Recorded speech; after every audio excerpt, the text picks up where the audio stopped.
अस्सलाम वालेकुम एवरीवन। अच्छा जी, आज हमारे पास टॉपिक है फिज़िक्स का 2.9 स्पीड टाइम ग्राफ। तो अब अगर आपको डिस्टेंस टाइम ग्राफ का सारा समझ आ गया था तो स्पीड टाइम ग्राफ बहुत ही आसान है। वही वाली चीज़ें हैं, अगर बेसिक आपको पता है तो अब ये थोड़ा सा मैं जल्दी में पढ़ाऊँगा क्योंकि हमने दो टॉपिक इस टाइम में कवर करने हैं। तो स्पीड टाइम ग्राफ बेटा फिर वही होगा, पहले पहले इसकी डेफिनेशन वो आपने की पॉइंट से करनी होगी। ऐसा ग्राफ जो स्पीड और टाइम के दरमियान रिलेशन को शो करता है वो कहलाता है स्पीड टाइम ग्राफ।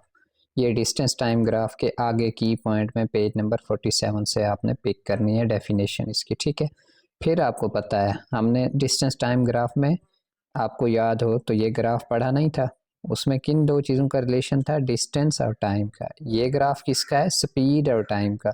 तो आपको पता है इंडिपेंडेंट हमने पढ़ा था ग्राफ के इंट्रोडक्शन में, टाइम एक्स एक्सिस पे आएगा, डिस्टेंस हमारे पास क्या है, स्पीड हमारे पास क्या आएगी वाई एक्सिस पर। और ऐसा ग्राफ किसका शो करता है ये आपको याद होना चाहिए, यूनिफॉर्म केस का। मतलब किसी चीज़ की स्पीड यूनिफॉर्मली हमारे पास चेंज हो रही हो तो उसका ग्राफ क्या आएगा, स्ट्रेट लाइन आएगा। अब ये आपको पता हो, डिस्टेंस टाइम ग्राफ जैसे समझाया था वही चीज़ें आपने लिखनी है। देखें, टाइम 1 सेकेंड है तो 8 फॉर एग्जांपल मीटर पर सेकेंड चीज़ की स्पीड थी।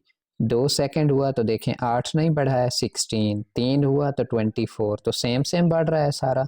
इसे कहते हैं यूनिफॉर्म केस।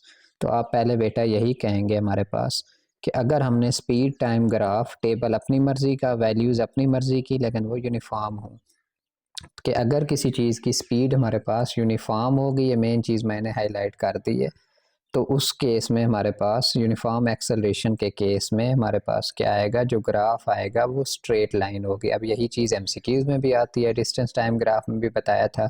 यूनिफॉर्म कोई भी केस होगा, चाहे वो डिस्टेंस टाइम ग्राफ का या स्पीड टाइम ग्राफ का, उसका ग्राफ कैसा आएगा, स्ट्रेट लाइन आएगा हमारे पास। बस मेन चीज़ यही थी।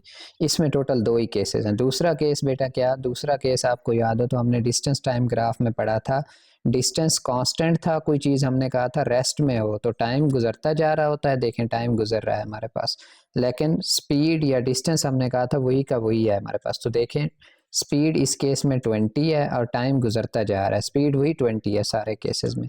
तो ऐसा बेटा हमारे पास क्या कहलाता है, ऐसा ग्राफ ये होता है जिसमें हमारे पास किसी चीज़ की स्पीड चेंज नहीं हो रही, कोई चीज़ हमारे पास रेस्ट में है। दो केसेस आप कह सकते हैं। तो उसमें स्पीड टाइम ग्राफ कैसा होगा, रेक्टेंगुलर शेप का, इस टाइप का आप ड्रा करेंगे। बस इतनी सी बात है। अब इसमें देखें 1 सेकेंड है तब भी स्पीड वही है, 2 सेकेंड वही, 3 सेकेंड वही, 4 सेकेंड वही, कोई चेंज आ ही नहीं रहा। तो अगर किसी चीज़ की स्पीड चेंज नहीं हो रही, अब आपको पता है टाइम तो इंडिपेंडेंट है, टाइम ये तो नहीं देखेगा कि इसकी स्पीड चेंज नहीं हो रही तो मैं रुक जाऊं, टाइम तो चलता रहेगा। तो उसका ग्राफ कैसा आएगा, ऐसा आएगा हमारे पास। बस ये आपको पता है। डिस्टेंस टाइम ग्राफ में हमने 3-4 केस पढ़े थे, इसमें टोटल दो केस हैं, एक यूनिफॉर्म एक्सेलरेशन का और एक हमारे पास किसी चीज़ की स्पीड अगर चेंज नहीं हो रही तो उसका आएगा हमारे पास। आगे है ग्रेडियंट, भी हमने समझा था अच्छे तरीके से। आगे है हमारे पास 2.10 वाला gradient of speed time graph. फिर वही वाला फार्मूला याद रखें, वही वाली डेफिनेशन पहले आपने ग्रेडियंट की लिखनी है। ग्रेडियंट किस चीज़ के इक्वल होता है, gradient is equal to tan theta is equal to y over x. तो वही वाली बातें। अब आपको पता है वाई एक्सिस में क्या होगा, ये ग्राफ किस चीज़ का है, स्पीड का है, तो वाई एक्सिस में स्पीड होगी, एक्स एक्सिस में क्या होता है हमारे पास, टाइम।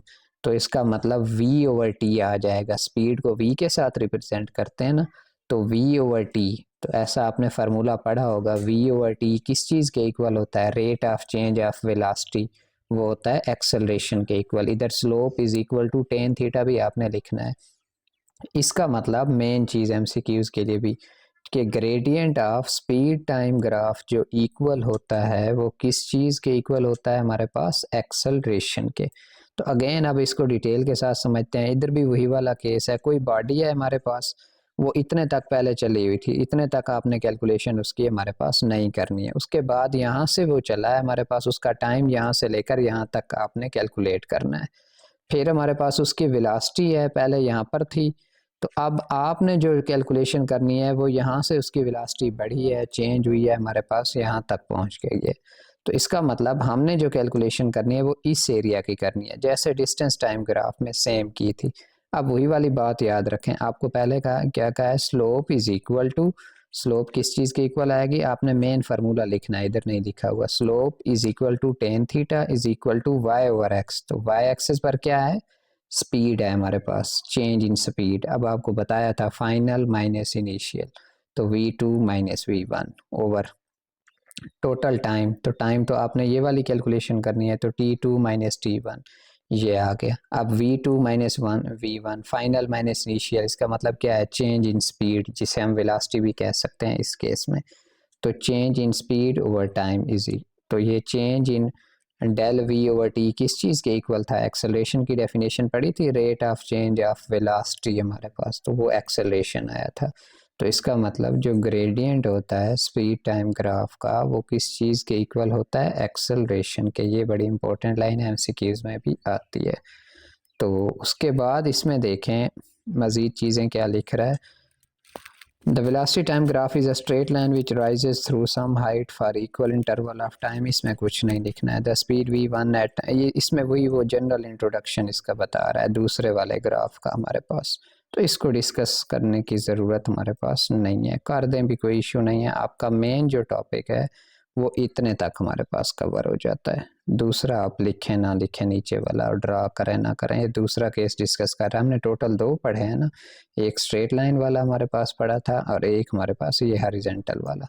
तो ये इसके हिसाब से फिर कैलकुलेशन करके दे रहा है। तो इसकी स्लोप तो आपको पता है, स्पीड तो चेंज ही नहीं हो रही, तो इसका मतलब उस केस में स्लोप क्या आ जाती है हमारे पास, ज़ीरो आ जाती है।